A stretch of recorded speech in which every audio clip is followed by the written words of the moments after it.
বন্ধুরা, আমরা আবার চলে আসছি পাকুড়িয়া যাওয়ার আর একটা জেলা অতিক্রম করতে হয়, ঢাকা জেলা ধামরাই থানায় আমরা আছি। একটি বাজার, দ্বিমুখা বাজার ধামরাই, তারপর কুসুম্ব বাবার টাঙ্গাইলে কিছু অংশ পেতে পারি, তারপর আমরা চলে যাবো হচ্ছে পাকুড়িয়া জমিতে পারি। হালকা বৃষ্টি হচ্ছে,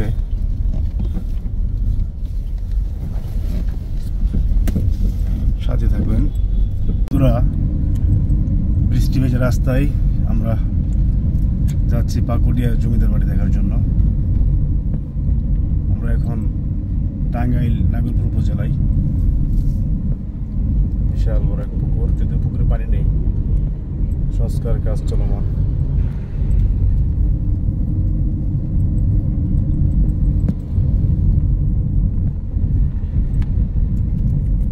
আমরা আপনাদেরকে কাছাকাছি চলে আসছি পাকুড়িয়া জমিদার বাড়ির,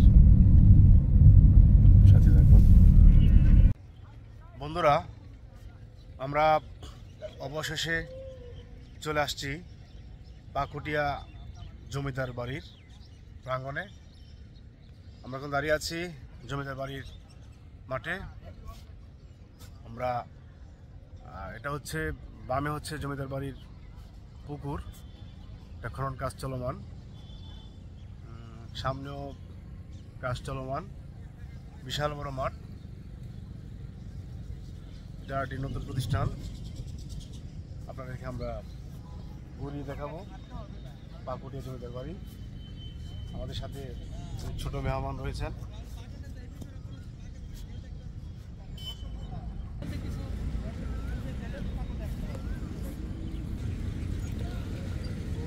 বন্ধুরা,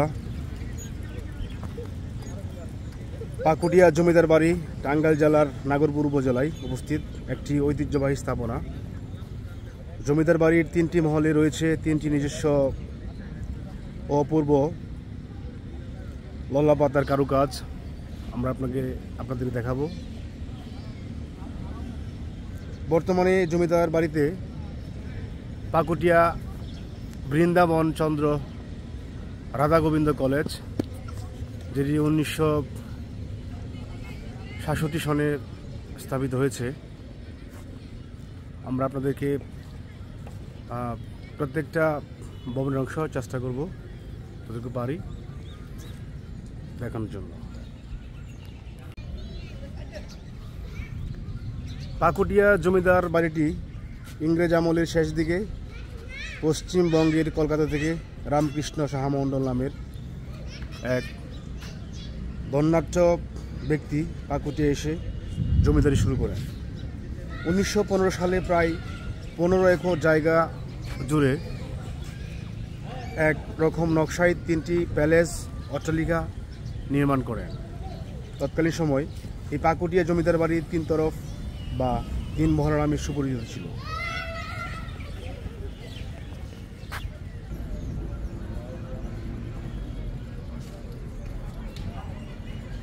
ইতিহাস থেকে জানা যায় এই পাকুড়িয়ার জমিদাররা তাদের প্রজাদের তাদের বাড়ির সামনে দিয়ে জুতা পায়ে বা ছাতা মাথায় দিয়ে যাইতে তারা দিতেন না। সুন্দর কারুকাজ,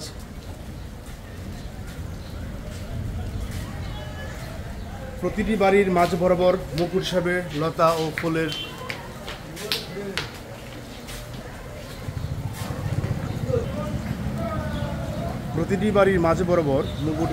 লতা ও ফুলের অলঙ্করণে কারুকার্য মণ্ডিত পূর্ণাঙ্গ 2 সুন্দরী নারী মূর্তি রয়েছে। আমরা আপনাদেরকে সেটাও দেখাবো। প্রতিটি মহলে রয়েছে নিজস্ব সৌন্দর্য। রেলিং, টপ, কার্নিশের উপর রয়েছে বিভিন্ন জন ভঙ্গিতে দাঁড়িয়ে থাকা অসংখ্য সুন্দর সুন্দর চোরাকৃতির মূর্তি।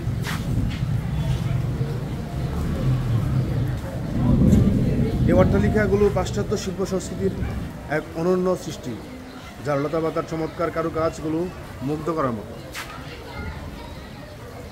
এছাড়া পূজা মণ্ডপের শিল্পিত কারুকাজ শত বছর পর এখনও পর্যটককে মুগ্ধ করে।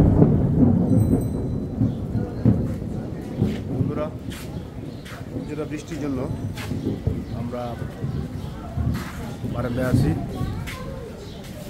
চমৎকার জানালা, যে জানালা এখন আমাদের সমাজে এটা দরজা, পুরাতন কাঠের দরজা, যে দরজা এখনও লোহার চেয়ে শক্ত। কি চমৎকার কারুকাজ, যেটা এখনও বাঙালিদের এবং বিভিন্ন কারুকাজ আকর্ষণ করে।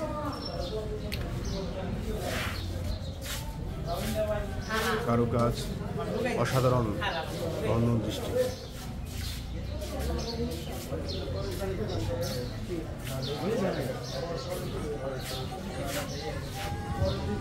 এটি বর্তমানে অধিগ্রহণ করার পরে বর্তমানে কলেজ হিসাবে এটি কাজ চলমান রয়েছে। দরজার উপরে সুন্দর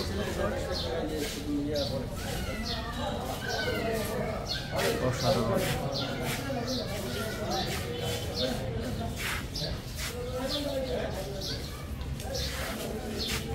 অসাধারণ দৃশ্য আমরা দেখতে পাচ্ছি। পাকুটিয়া জমিদার বাড়ি।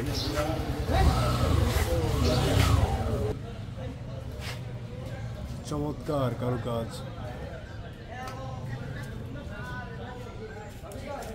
এখনই সময়, এখন উপযুক্ত সময় সংস্কার করে আমাদের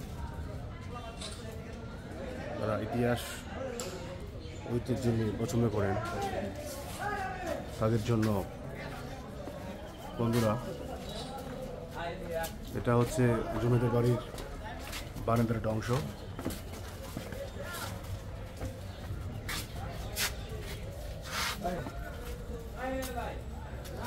চমৎকার দৃষ্টিনন্দন। সবগুলো জানালা দরজা প্রায় একই রকম ডিজাইন।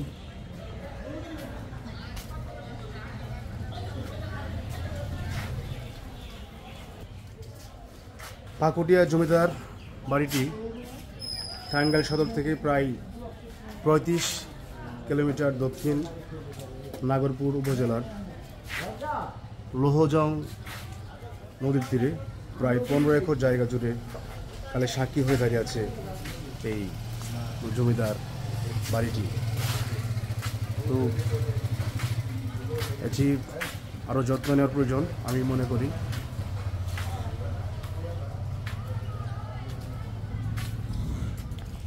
জমিদার বাড়িতে ঢুকতেই চোখে পড়বে পুরনো মন্দির। কালের বিবর্তনে জায়গাটা এখন নির্জন, নেই সে আগের গৌরব, আভিজাত্যের ছাপ, নেই প্রতিমা তৈরির কোনো ব্যস্ততা।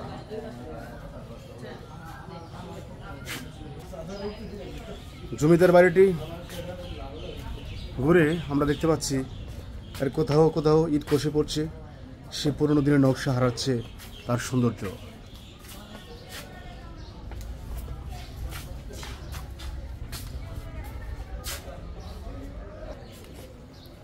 দোতল বিশিষ্ট এই জমিদার বাড়িটি, এই ভবনের নির্মাণ শৈলী মুগ্ধ করবে সবাইকে।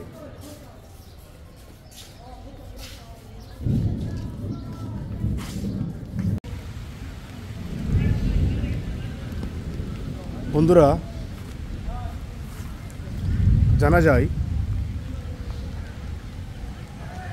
নাগরপুরের সাথে কলকাতার একটি বাণিজ্য এবং সাংস্কৃতিক সম্পর্ক গড়ে ওঠে, আর তার প্রেক্ষিতেই পশ্চিমবঙ্গের কলকাতা থেকে আসেন ধন্যাঢ্য ব্যক্তি রামকৃষ্ণ সাহা মণ্ডল। রামকৃষ্ণ সাহা মণ্ডলের 19বিংশ শতাব্দীর শুরুতেই ব্রিটিশদের কাছ থেকে বিপুল অর্থের বিনিময়ে এই জায়গাটি ক্রয় করে শুরু করেন পাকুটিয়া জমিদার বাড়ির কাজ। পরবর্তীতে রামকৃষ্ণ সাহা মণ্ডলের দুই ছেলে বৃন্দাবন ও রাধা গোবিন্দ, এবং তারপর বৃন্দাবন চন্দ্রের 3 ছেলে রঞ্জেন্দ্র মোহন, উপেন্দ্র মোহন এবং যোগেন্দ্র মোহন দীর্ঘকাল রাজত্ব করেন এই পাকুটিয়া জমিদার বাড়ির। এই 3 ভাইয়ের 3টি মহলে ছিল 3 তরফে বিভক্ত। জমিদাররা সবাই ছিলেন প্রজানন্দিত। জমিদার বাড়িটি সংস্কার বা জমিদারের ইতিহাস সংরক্ষণ না হতে একদিকে যেমন সৌন্দর্য হারাচ্ছে বাড়িটি, অন্যদিকে তরুণ প্রজন্মের কাছে অজানা থেকে যাচ্ছে এক বিরাট ইতিহাস।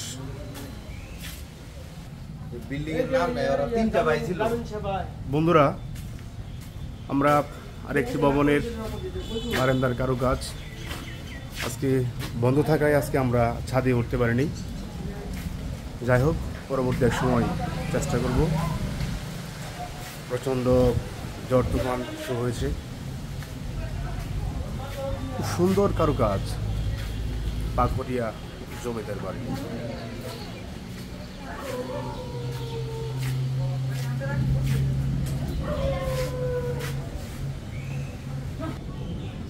বন্ধুরা, পাকুটিয়া জমিদার বাড়ির মূল উদ্যোক্তা রামকৃষ্ণ সাহা মণ্ডলের নাতি ব্রজেন্দ্র মোহন, উপেন্দ্র মোহন এবং যোগেন্দ্র মোহন, তারা 3 ভাই থাকতেন 3 বিল্ডিংয়ে। এটি একটি ভবন। আমরা মূল ভবন আপনাদেরকে আগে দেখেছি, যাচ্ছি আরেকটি ভবন দেখার জন্য।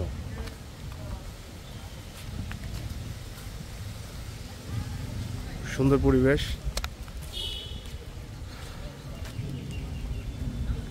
কালের বিবর্তনে দাঁড়িয়ে আছে পাকুটিয়া জমিদার বাড়ির ধ্বংসাবশেষ।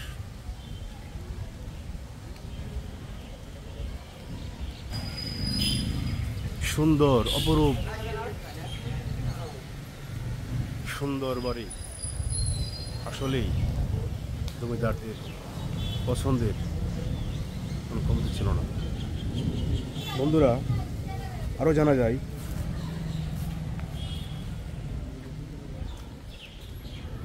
রামকৃষ্ণ সাহা মণ্ডলের 2 ছেলের মধ্যে বৃন্দাবন চন্দ্র মণ্ডল এবং রাধা মণ্ডলের মধ্যে রাধা মণ্ডল তার বৃন্দাবন চন্দ্র মণ্ডলের মেজ ছেলে উপেন্দ্র মোহন রায়কে দত্তক নেন, কারণ রাধা গোবিন্দ মণ্ডল ছিলেন নিঃসন্তান। জনমুখী ধারণা, হয়তোবা সেই নিঃসন্তান মেজ ছেলে উপেন্দ্র মোহন রায়কে এই বাড়িটি উপহার দিয়েছিলেন বৃন্দাবন চন্দ্র মণ্ডল এবং রাধা গোবিন্দ মণ্ডল। চমৎকার, এখনও মূর্তি দাঁড়িয়ে আছে, চমৎকার কারুকাজ। বাড়িতে ওঠার আগেই এরকম 4টি ধাপে সিঁড়ি রয়েছেন। সিঁড়ির 2 পাশে তারা হয়তোবা বসে আড্ডা দিতেন, সময় কাটাতেন ওদের প্রিয়জনদের সাথে, প্রিয় সকল নারীর সাথে। বাড়িটি বর্তমানে টোটাল পরিত্যক্ত। এটা এখন কোনোভাবেই ব্যবহৃত হচ্ছে না। আমি সংশ্লিষ্ট কর্তৃপক্ষের নিকট করজোর অনুরোধ করব, যদি কোনো সুযোগ থাকে আমাদের এই সম্পত্তি যেন সংরক্ষণের জন্য আর কোনো চেষ্টা করা যায় কি না, কোনো সাপোর্ট নিয়ে হয়তোবা এক সময় এটা হারিয়ে যেতে পারে। হারিয়ে যাওয়ার পথেই এটা আরেকটি সিঁড়ি এই গড়ে ওঠার জন্য। এরকম প্রায় 4টি সিঁড়ি রয়েছে।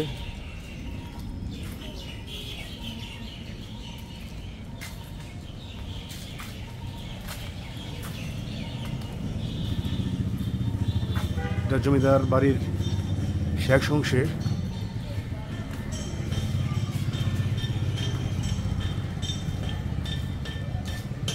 চমৎকার কারুকাজ।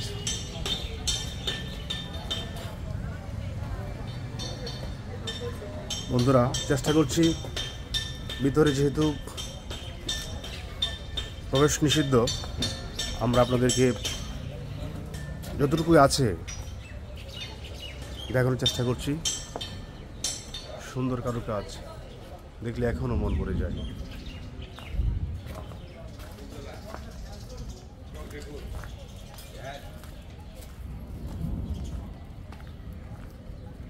এটা বাড়ির পিছন অংশের বারান্দা।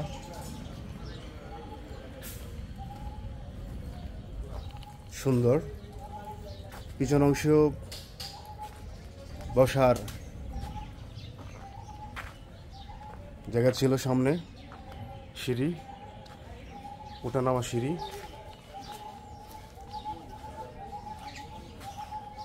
চমৎকার অসাধারণ কারুকাজ, তো শৌখিন ছিলেন তারা।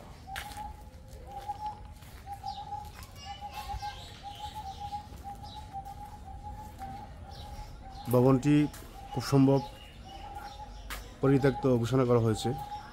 ভবনটির অবস্থা খুবই জনাকীর্ণ। তার আশেপাশে টাকাটা মনে হয় অনিরাপদ। যাই হোক বন্ধুরা, আমরা আপনাদেরকে চেষ্টা করছি পাকুটিয়া জমিদার বাড়ির প্রত্যেকটি বাড়ি দেখানোর জন্য। একটা বিষয়, বাড়ির সামনে, ডানে বামে এবং পিছনে প্রত্যেকটা সাইডে কিন্তু বারান্দা রয়েছে, এবং প্রতিটি বাড়ির সামনে এবং পিছনে ওঠানামার সিঁড়ি রয়েছে, বসার সুব্যবস্থা ছিল।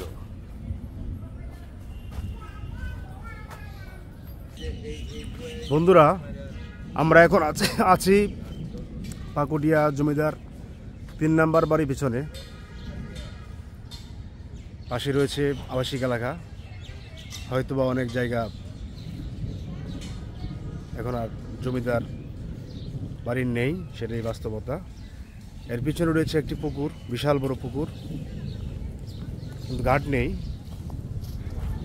হয়তোবা এটিও জমিদারদের একটি পুকুর ছিল, যেহেতু তাদের ঠিক পিছনেই, বাড়ির পিছনেই যেহেতু পুকুর। তেমনইভাবে মাঝখানে যে জমিদার বাড়িটি, মাঝখানে যে বিল্ডিং ভবনটি, এই ভবনের পিছনে কিন্তু আরেকটি বিশাল বড় পুকুর রয়েছে।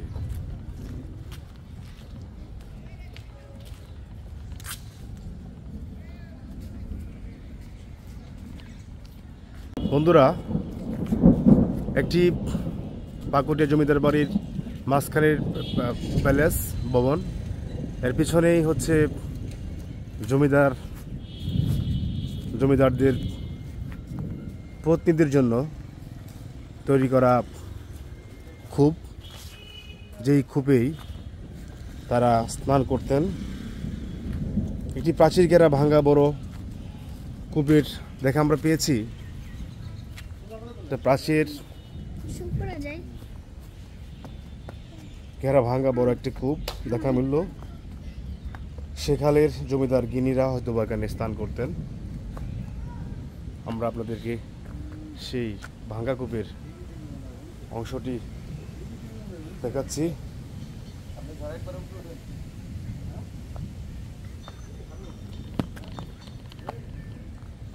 কূপটি অনেক সুন্দর, এখন ধ্বংসাবশেষ বলি চলে। আপনাদেরকে এই বাড়ির পিছনেই ছিল সেই কূপ।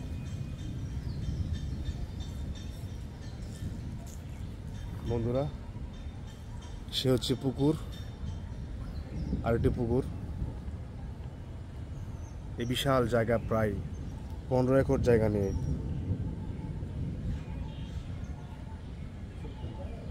এই পাকুটিয়া জমিদার বাড়িটি গড়ে তুলেছিলেন শ্রী রামকৃষ্ণ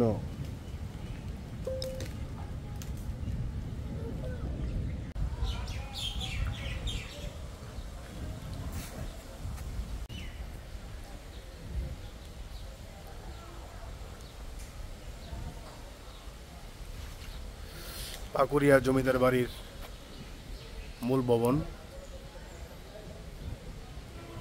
কি অপরূপ সৌন্দর্য, চমৎকার নকশা আজকে হারিয়ে যাওয়ার পথে, সংরক্ষণের অভাবে। পাকুড়িয়া জমিদার বাড়ি, এটা মূল ভবনের পিছনে অংশ, সিঁড়ি।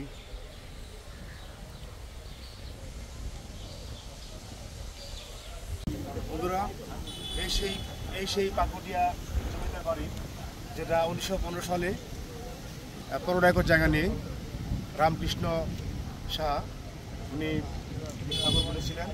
কালের বিবর্তনে এটি এখন 1966 সালে পাকুড়িয়া বৃন্দাবন চন্দ্র রাধা গোবিন্দ কলেজ নামে এটা পুনঃপ্রতিষ্ঠিত করা হয়েছে। আমরা আজকে আপনাদেরকে যতটুকু পেরেছি আমরা আপনাদেরকে পাকুড়িয়া জমিদার বাড়ি ঘুরে দেখানোর চেষ্টা করেছি। ধন্যবাদ, ভালো থাকবেন, আবার দেখা হবে নতুন কোনো এক অধ্যায় নিয়ে। আসসালামু আলাইকুম।